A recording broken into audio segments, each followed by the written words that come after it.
Alors, c'est pour la transition de la garderie à l'école réussie. Que nous dit la recherche pour poser des actions proactives en soutien aux enfants vivant des incapacités? Hein? Des incapacités. Donc, bonjour, ça fait plaisir d'être avec vous aujourd'hui. Donc, je vous amène en réadaptation. Donc, transition garderie-école. C'est une période d'instabilité, d'adaptation pour l'enfant qui vit des incapacités pour sa famille. Donc, ils ont besoin de soutien particulier. Qu'est-ce que nous dit la recherche pour mettre en place les leviers les plus prometteurs pour les aider dans aider tout le monde, en fait, dans cette période-là? Donc, en fait, on a fait une recension systématique des écrits pour dégager les obstacles. Donc, ici, les cadenas et les facilitateurs. Donc, ici, les clés pour, en fait, donc, dégager des pistes d'intervention pour trouver des leviers documentés sur les faits scientifiques. Donc, les obstacles et facilitateurs, c'est un peu les deux côtés d'une même médaille. Donc, ce qui est un obstacle par son absence est forcément un facilitateur par sa présence. Donc, je vais traiter sensiblement les deux en même temps. Donc, premier obstacle, donc en fait, on connaît dans la littérature qu'une transition réussie demande l'implication des trois milieux. Ce qu'on remarque, en fait, tout ce qui est documenté, c'est que souvent, il y a un manque de suivi, un manque de transition entre le milieu de garde et l'école. On peut-tu revenir juste un petit peu? Oui. Ah, c'est tough, cette affaire-là. Es-tu surprenue? Oui, de un. Oui, juste de un. Voilà, parfait, merci. Donc, un manque de communication entre le milieu de garde et l'école, mais aussi un manque de communication entre le milieu scolaire et le milieu clinique de réadaptation par méconnaissance des rôles souvent, puis surtout aussi une lourdeur, une complexité du processus qui est là. Donc, si on va du côté de la famille, donc, une transition réussie avant, pendant la transition, ça demande la préparation de l'enfant, l'investissement, la participation active de la famille. Et souvent, ce qui est documenté dans la pré-transition, c'est que les parents, en fait, ont peine à connaître le plein potentiel de leur enfant. Ils ont un enfant qui ne chemine pas comme les autres. C'est un développement qui est particulier, qui demande un encadrement particulier. C'est difficile de savoir jusqu'où il peut aller. Donc, c'est difficile pour eux de saisir exactement l'ampleur de leurs besoins par rapport à ça. Pendant la transition, c'est une période d'inconfort, c'est une période de changement. Donc, le parent accompagne son enfant. Souvent, tout le processus d'adaptation peut être plus lent pour faire face à la musique, du rythme qui est nécessaire dans la période de transition. Il y a beaucoup de surprotection aussi qui peut être là de la part du parent qui a un enfant avec incapacité. Donc, ça vient en fait faire en sorte que ça vient moduler sa participation au processus. Du côté de l'école, donc maintenant, donc cette ruche où il y a tout plein de gens qui s'affairent dans le travail. Donc, ce qu'on remarque dans la pré-transition, ça exige une structure, un programme de coordination pour la transition, mais souvent, ce qui est documenté, c'est qu'il y a une absence de plan de transition. Donc, ça fait référence, entre autres, à ce qui a été documenté dans la présentation à 9 heures. Puis, après la transition, souvent, il y a une absence d'évaluation.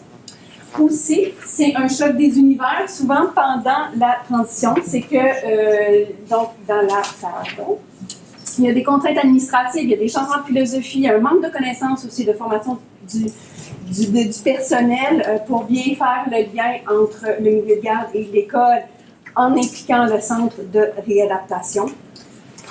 Ce qu'on remarque du côté de la réadaptation maintenant, c'est qu'il va y avoir une moins grande implication graduellement des professionnels qui est observée. Pourtant, la transition va demander la participation des professionnels qui connaissent bien la problématique de l'enfant pour assurer, en fait, que tout soit bien mis en place. Donc, orthophoniste, orthopédagogue, ergothérapeute, psychologue, etc. Donc, souvent, il y a une moins grande implication, puis on remarque même une réduction des traitements de réadaptation qui est observée après la période de transition. Pourtant, ces élèves-là ont besoin, c'est un long parcours où ils ont besoin d'un soutien professionnel pour les aider à vivre toutes les situations de plus en plus complexes face aux apprentissages, par rapport à la socialisation, au développement personnel. Donc, en fait, ça vient faire obstacle à une transition réussie. Donc, le premier levier, l'enseignant, c'est vraiment documenté comme un acteur central dans la transition vers l'école.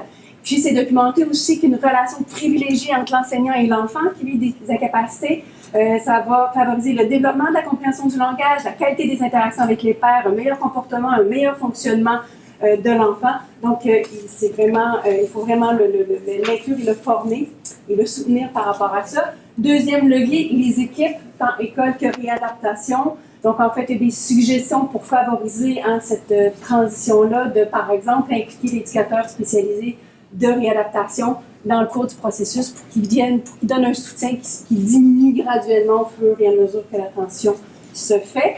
Troisième levier, l'administration pour faciliter le contact enseignant-parent. Donc, souvent, les enseignants, ce qui est documenté, en manque de temps, même s'ils comprennent toute l'importance de s'impliquer dans ce processus-là.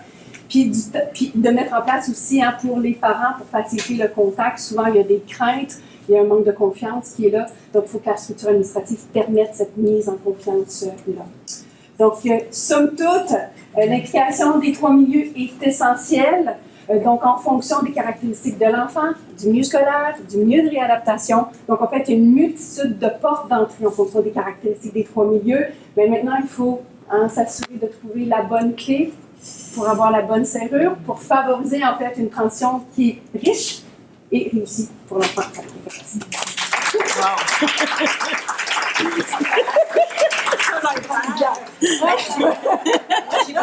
J'ai beaucoup apprécié les illustrations. Réaction rapide. Je suis complètement d'accord avec ce que vous dites. Il faut vraiment parler avec le micro. Donc, je suis complètement d'accord avec ce que vous dites pour le vivre quotidiennement dans mes équipes.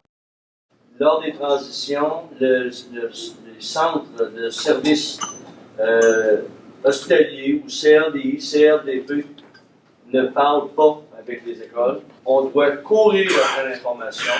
On doit deviner si l'enfant il a une problématique quelconque. Mais avant ça, heureusement, on a mis d'autres sortes de moyens en place pour être capable que les parents puissent parler déjà avec l'école avant même son entrée à l'école. Juste une autre parce qu'il faut passer. Oui, puis quand vous parlez très, très, très, très. Alors, bravo, cette superbe présentation, synthèse.